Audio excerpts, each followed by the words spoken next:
Et je vous dis, Seigneur, qu'à part toi, il n'y a pas d'autre Dieu. À part toi, il n'y a aucun autre Dieu. C'est toi seul, Seigneur, que je connais. J'ai longtemps cherché autour de moi, mais Seigneur, aujourd'hui, je sais qu'il n'y a que toi. Le live TikTok aussi.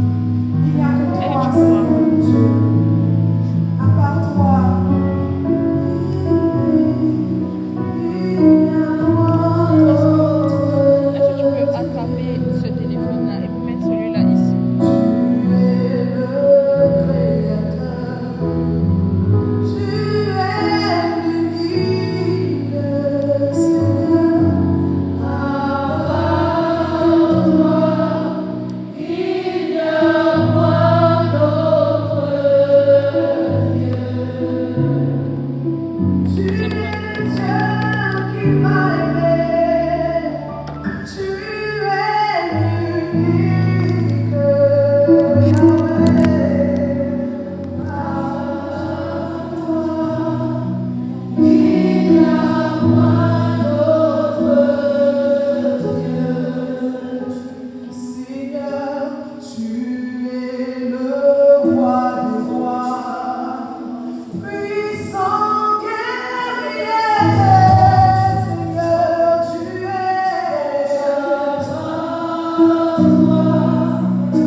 Je vais proclamer une parole dans le livre d'Apocalypse au chapitre 4.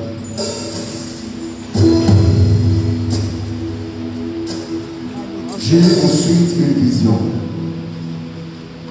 Voici une porte qui était ouverte au ciel. Et la voix que j'avais naguère entendu me parler comme une trompette me dit: monte ici, que je te montre ce qui doit arriver par la suite. À l'instant, je tombais en extase. Voici un trône était dressé dans le ciel, et siégeant sur le trône quelqu'un. Celui qui siège est comme une vision de jaspe et de cornaline. Un arc-en-ciel autour du trône est comme une vision d'émeraude. 24 sièges entouraient le trône, sur lesquels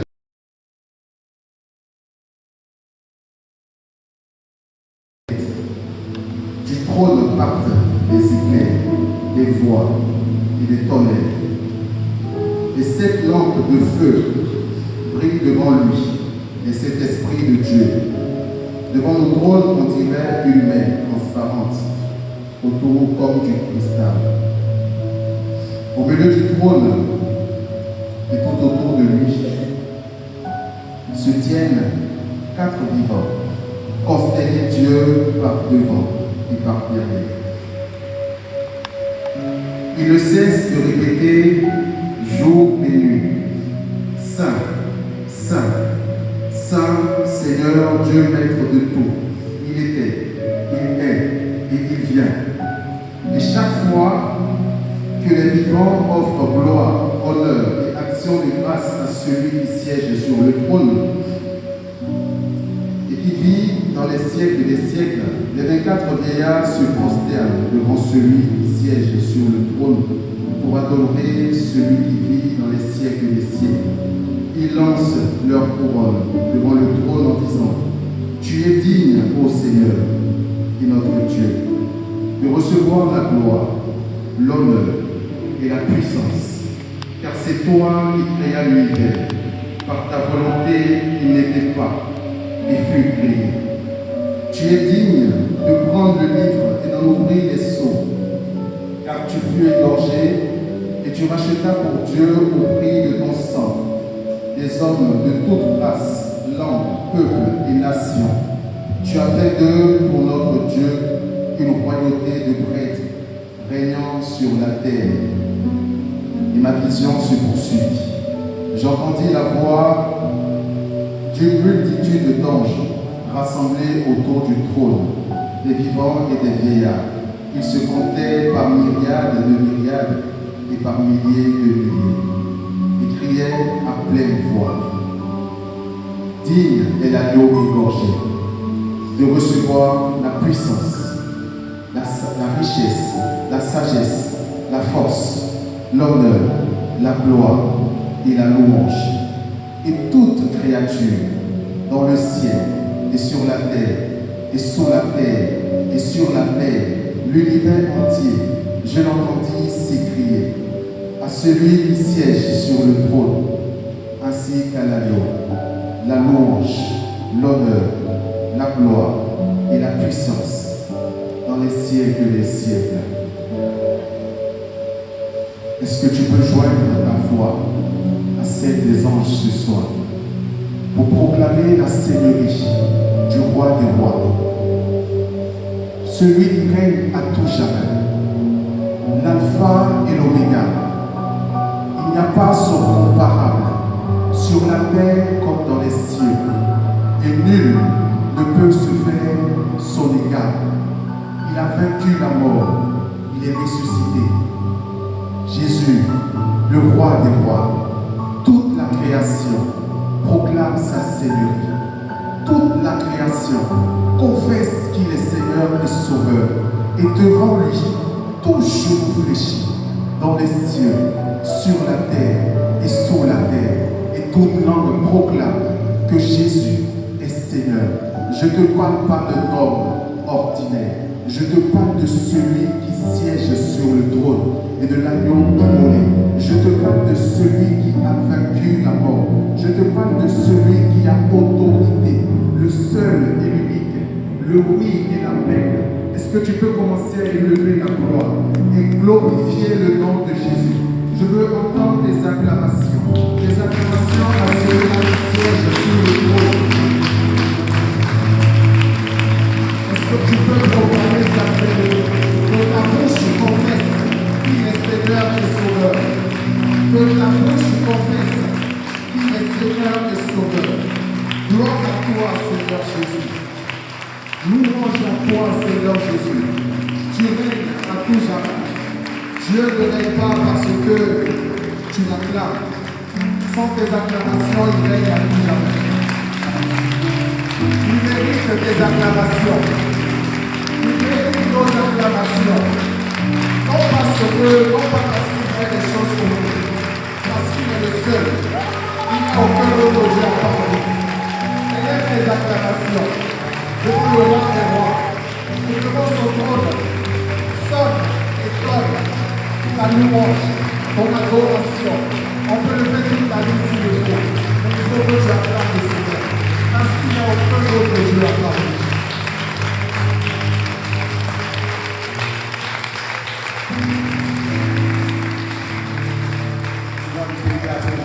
Gloire à toi, Seigneur Jésus. Gloire à toi, Seigneur Jésus. Tu es digne de recevoir la gloire. Tu es digne de recevoir la gloire. À part toi, il n'y a aucun autre Dieu. À part toi, il n'y a aucun autre Dieu. Oh, bien aimé, j'ai envie de te parler ce soir. Mon cœur est rempli de paroles pour toi ce soir. J'ai envie de te dire que tu auras beau chercher de midi à midi. Tu ne trouveras aucun autre Dieu à part notre Seigneur. Je reçois. Ta louange ne dépend pas de ce que tu sens, mais de ce que tu sais. Alléluia. Et moi je sais que Jésus règne à tout jamais. Ah, tu n'as pas répondu à mes à ça. Je sais que Jésus est le roi des rois. Mon adoration ne dépend pas de ce que je vis. Parce que même dans mes combats, Jésus reste le Seigneur. J'aime ce chant qui dit que même dans le tombeau, Jésus est Seigneur. Alléluia. Dis-le, devant lui, ce n'est pas moi qui dis, mais c'est sa parole. Tout genou fléchit. Tout genou dans les cieux, sur la terre, sous la terre, dans l'univers. Tout genou fléchit. Il est le seul qui a reçu autorité, le nom au-dessus de tout nom. Et c'est ce nom qui a invoqué sur ta vie. Ce nom, tu l'as reçu en héritage. Et pas que le nom, mais sa divinité dans son entièreté. Je veux te dire, tu le sais déjà, mais tu es enfant de Dieu. Tu es enfant de Dieu. Amen. Tu es enfant du roi des rois. Oh, tu es enfant de celui qui règne à tout jamais. Amen. Je ne sais pas si tu te rends compte de cela. Tu es citoyen du ciel. Amen. J'ai envie qu'on prenne ce cantique pour adorer encore un peu le Seigneur. Amen.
Demande-lui s'il est content d'être là. Est-ce qu'il t'a souri? S'il t'a pas souri, je vois des gens qui sont ici. Amen. Soyez détendus. Jésus est avec nous. Amen. Aujourd'hui, nous allons méditer un passage dans le livre de Jean. Jean, au chapitre 7, à partir du verset 37 que je vais lire jusqu'au verset 39. Le dernier jour de la fête, le grand jour, Jésus debout s'écria: si quelqu'un a soif, qu'il vienne à moi et boive. Celui qui croit en moi, selon le mot de l'Écriture, de son sein couleront des fleuves d'eau vive. Il parlait de l'esprit que devaient recevoir ceux qui avaient cru en lui, car il n'y avait pas encore d'esprit. Parce que Jésus n'avait pas encore été glorifié. Parole du Seigneur. Amen. Alors, je pense que vous connaissez tous cette parole qui est une parole par laquelle Jésus annonçait déjà à son peuple, à nous, l'effusion de l'Esprit. Non, je ne vais pas m'éterniser sur le sujet parce qu'on est tous de cet esprit. Amen. J'ai envie de rappeler un peu le contexte parce que dans ce passage ou dans les passages précédents, Jésus se retrouve en Galilée. Et il y avait cette fête qui était la fête des tentes à cette époque. Et Jésus ne voulait pas trop aller en Judée parce que les Juifs cherchaient à le tuer. Lorsque ses frères lui demandent d'aller en Judée pour la fête, Jésus tout de suite n'a pas voulu. Mais par la suite, il ira en Judée. Dès son arrivée, Jésus ne s'est pas fait remarquer. Il était caché parmi la foule, jusqu'à ce qu'il se retrouve à prêcher au temple qu'on appelle Iléa. Suite à cela, les Juifs ont envoyé des gardes pour arrêter Jésus. Et le dernier jour de la fête qui était le plus grand des jours, comme la parole dit, Jésus se lève au milieu de la foule et s'écrie: si quelqu'un a soif, qu'il vienne à moi et il boira. Amen.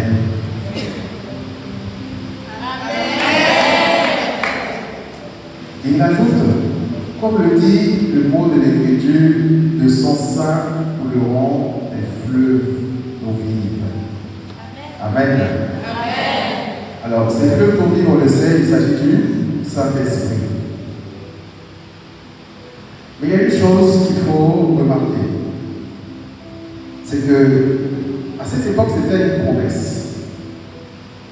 Et avant que Jésus ne fasse cette annonce officielle dans ce passage, les prophètes de l'Ancien Testament avaient déjà annoncé de la part du Seigneur l'effusion de l'Esprit. Amen. Il y a un particulièrement qui m'intéresse, que je vais citer dans ce passage, de Ézéchiel au chapitre 47, à partir du verset 1er. Ézéchiel raconte une vision qu'il a eue. Il dit: il me ramena à l'entrée du temple, et voici que de l'eau sortait de dessous le seuil du temple, vers l'Orient, car le temple était tourné vers l'Orient. L'eau descendait de dessous le côté droit du temple, au sud de l'autel. Il me fit sortir par le porche septentrional, et me fit faire le tour extérieur jusqu'au porche extérieur qui regarde l'Orient. Et voici que l'eau coulait du côté droit. L'homme s'éloignant vers l'Orient avec le cordeau qu'il avait en main. Il mesura 1000 coudées, alors il me fit traverser le cours d'eau. J'avais de l'eau jusqu'aux chevilles. Il mesura encore 1000. Il me fit traverser le cours d'eau. J'avais de l'eau jusqu'aux chevilles. Il en mesura encore 1000. Il me fit traverser traverser le cours d'eau, j'avais de l'eau jusqu'au rein. Il en mesura encore 1000, et c'était un torrent que je ne pus traverser, car l'eau avait grossi pour devenir une eau profonde, un fleuve infranchissable. Amen. Ézéchiel, en racontant sa vision, donne une précision qui m'intéresse. Il dit qu'il voit le fleuve qui jaillit du trône du temple, mais il précise du côté droit. Lorsque je vais dans Apocalypse, au chapitre 22, Jean, qui est l'auteur du livre de l'Apocalypse, estime aussi une vision dans laquelle il voit cette même chose, ce fleuve qui jaillit du trône et de celui et de l'agneau. Amen. Ce qui m'intéresse, c'est que je veux vous faire remarquer qu'en réalité, cette promesse de l'effusion a trouvé son accomplissement en Jésus. Amen. Le temple, en réalité, duquel jaillissait cette eau, et particulièrement du côté droit, vous fait penser à quoi?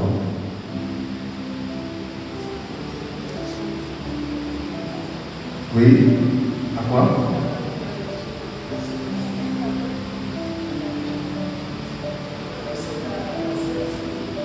Amen. Le côté de Jésus transpercé par la croix. De ce côté-là, j'ai quoi? L'eau et le sang. Amen. Deuxième accomplissement de cette parole, c'est le jour officiel où l'Esprit Saint, à la Pentecôte, l'Esprit Saint est descendu sur les apôtres. Amen. Je reviens maintenant à la parole. Il y a une chose qui m'intéresse dans ce passage.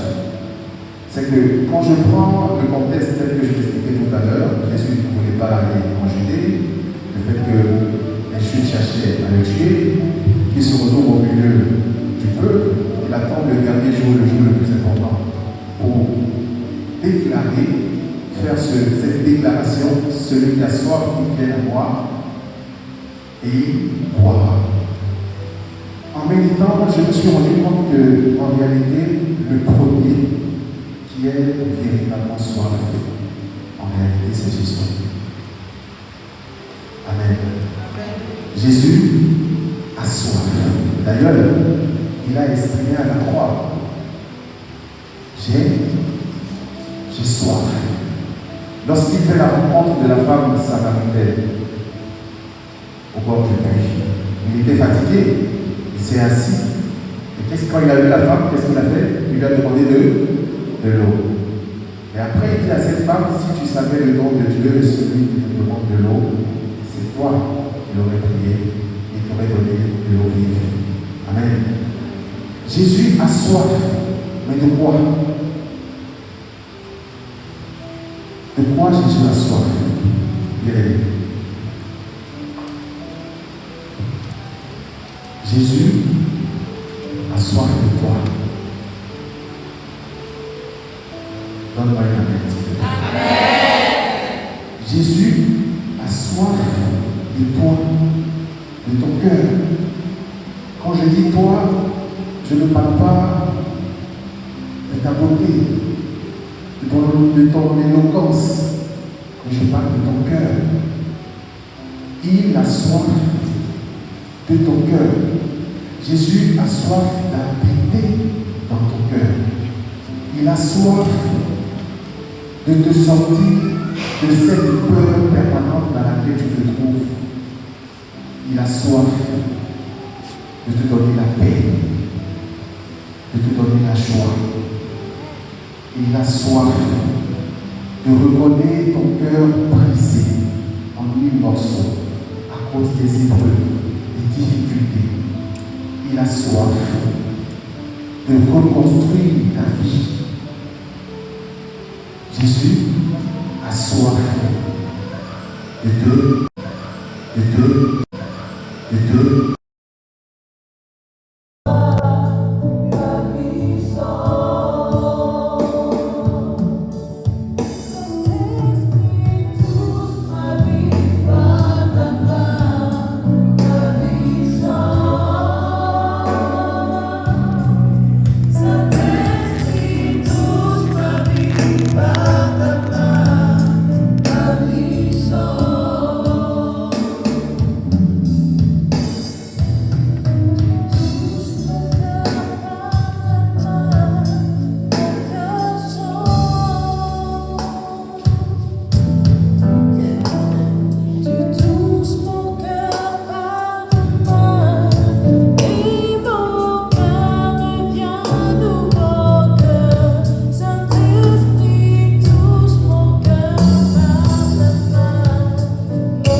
servir.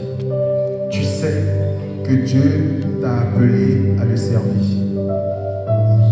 Mais tu ne veux pas obéir. Je ne sais pas pourquoi. Mais tu ne veux pas rentrer dans ton appel. Dieu t'a appelé à le servir, tu le sais. Mais tu ne veux pas. Au plus profond de toi, tu ne veux pas. Ou du moins, tu n'es pas encore prête. Ou du moins, tu prends ton temps.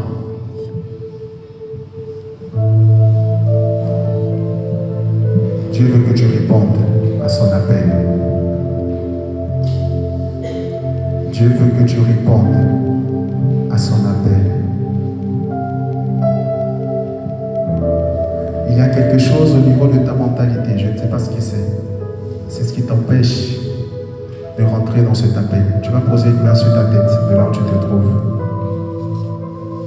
Saint-Esprit de Dieu, toi qui façonnes l'homme, toi qui changes, qui transforme, viens transformer toutes choses au niveau de nos mentalités qui nous empêchaient de rentrer dans l'obéissance à ton appel, nos incompréhensions, nos blessures, nos peurs, nos doutes,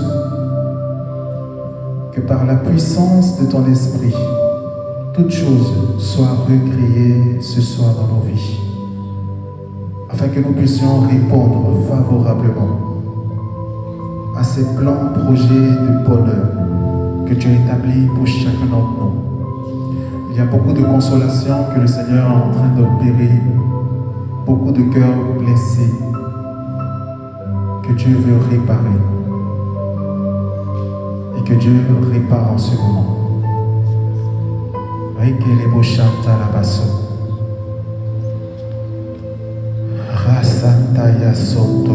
On va prendre 2 minutes. Si tu pries en langue, tu vas te lever. On va prier en langue 2 minutes. Et on va conclure avec ça. Rasoto Shandaraya Soto. Rasandaraya Soto Lebo Shandarabaso. Regeteria Soto Lobo Shandarabaso. Beaucoup de personnes vont recevoir un feu parce que Dieu veut te communiquer la dimension de sa puissance. À partir de cette rangée de gauche, Dieu veut te communiquer sa puissance. Rasoto Shandeleboso. Ndaraya Soto Shandalabrayaso. Tu as trop marché sans la puissance de Dieu. Rabasanderia Soto Toshandeleboso. Oh, coule Saint-Esprit. Coule encore. Coule encore. Coule encore. Rasanderia Soto. Randeria Shereboso Tolia Sandala.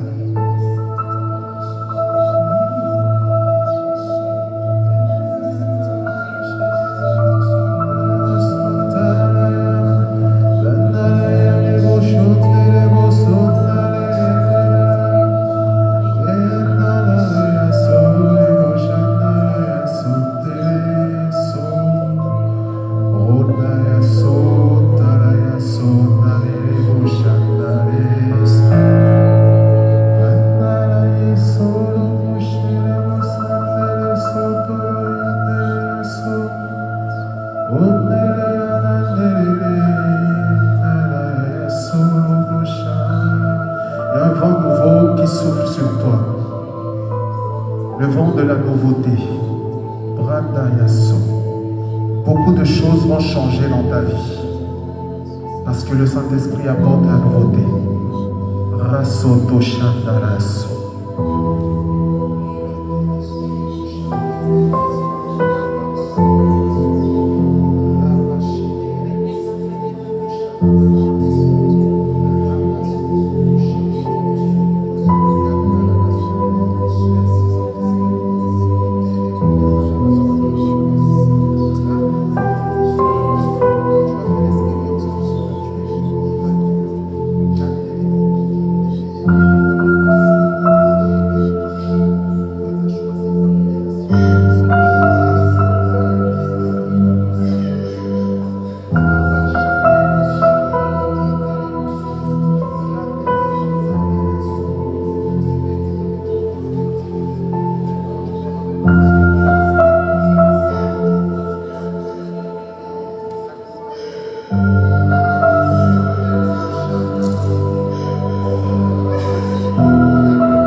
Louange et gloire à ton Saint-Nom.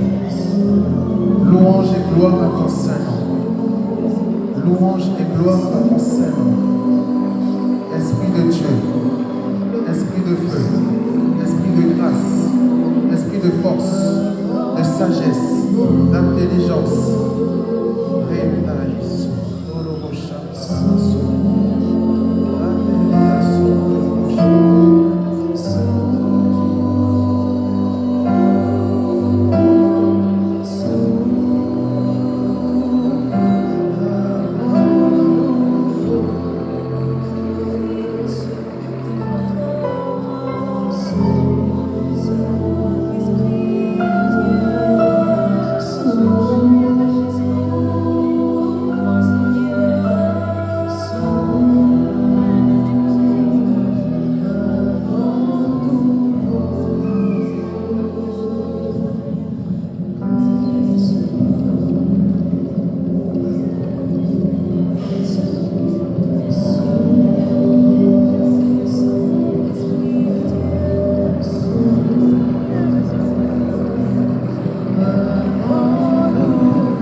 lampe de feu se pose sur vous.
Saint-Esprit, continue ton œuvre.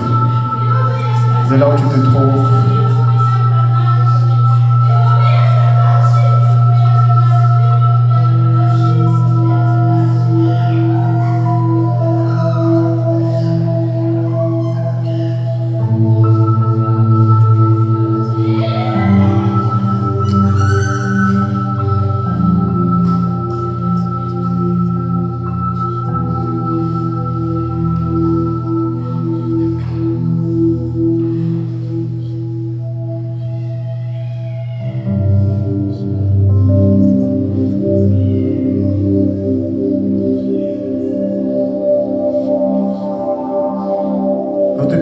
Seigneur, nous te rendons grâce pour ton immense gloire.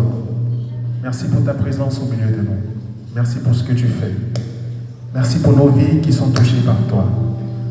Que toute la gloire, la louange, l'adoration te reviennent. Nous sommes reconnaissants parce que ce soir, tu te plais encore à te donner à nous. Que ce que tu sèmes en nous ce soir pousse et produise beaucoup de fruits pour ta plus grande gloire. Amen. Est-ce que tu peux acclamer le Seigneur?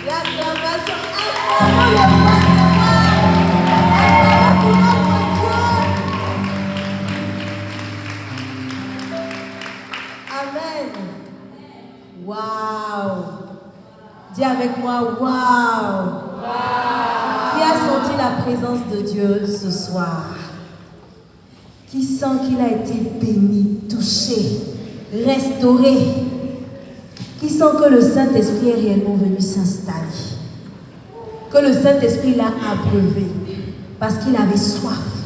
Amen. Amen, amen. Alors, je ne sais pas si, voilà, hier on vous a parlé de l'offrande sacrificielle, pour ceux qui étaient là hier, non. Alors, nous avons reçu qu'il est important aussi de rendre grâce à Dieu. Le Seigneur dit dans sa parole que si nous apportons nos biens à son trésor, nous verrons qu'il pourra les multiplier. Amen. Amen, amen. Amen. Donc ce soir, nous sommes aussi invités à faire un geste envers le Seigneur, à poser un acte prophétique, à semer pour l'œuvre du Seigneur et à voir si réellement le Seigneur ne va pas ouvrir les écluses des cieux pour nous bénir encore et encore et encore. Amen. Alors si nos charmantes hôtesses sont déjà prêtes, nous allons passer, nous allons vraiment semer avec foi, avec conviction. Nous allons mettre quelque chose pour l'œuvre du Seigneur. Parce que évidemment, pour ce genre de semaine, pour l'organiser, ce n'est pas évident. Donc vraiment, nous espérons que vous serez très, très, très, très généreux. Amen. Amen, amen. Amen. Voilà, si on peut prendre un chant pour accompagner.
Donc, pour celui qui aurait oublié son pull, il peut se rapprocher. Voilà, des charmantes hôtesses qui sont là. C'est bon? Voilà, donc, nous vous donnons encore rendez-vous demain. Nous allons louer, nous allons adorer. Ce sera vraiment un worship time parce que cette semaine, nous avons eu beaucoup de grâce et de bénédictions. Donc, nous allons vraiment prendre le temps de louer, d'adorer. Nous aurons 2 invités de marque demain. Donc, ne rate pas l'événement. Invite ton frère, invite ta soeur à venir louer, à venir adorer. Nous allons vraiment danser, chanter pour le Seigneur demain. C'est bon? Donc, on espère qu'on sera encore plus nombreux demain par la grâce du Seigneur. Amen. Et nous tenons vraiment à vous remercier. Voilà, pour toutes ces personnes qui étaient là depuis le début, ceux qui sont venus également aujourd'hui. Merci à tous, que le Seigneur vous bénisse. Nous remercions également notre papa, notre curé, qui a bien accepté que nous puissions tenir l'événement ici. Donc nous remercions toutes ces personnes également qui nous soutiennent par leur prière, par leur présence et par tout ce que vous semez. Merci infiniment, que le Seigneur vous le rende au centuple. Amen. Voilà, donc le cœur va un petit chant. Et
Allô, allô. J'ai une petite information pour vous, il s'agit d'un témoignage. Donc, ceux qui ont... Excusez-moi, on a passé toute une semaine ensemble. Je suis sûre que vous avez été bénis. Et l'autre dimension de la restauration, c'est de partager son témoignage. Quelqu'un qui entend ton témoignage et puis être restauré également par ton témoignage. Moi, personnellement, demain, je vais témoigner devant tout le monde. J'ai déjà préparé mon témoignage. Donc, je vous invite chacun et chacune à bien vouloir partager ne serait-ce qu'un témoignage demain pour édifier Je suis sûre qu'on a tous reçu des grâces. Moi particulièrement, j'en ai reçu plein et assez. Donc, merci de votre générosité. Ne soyez pas chiche en témoignage parce que Dieu n'est pas chiche en grâce. Merci.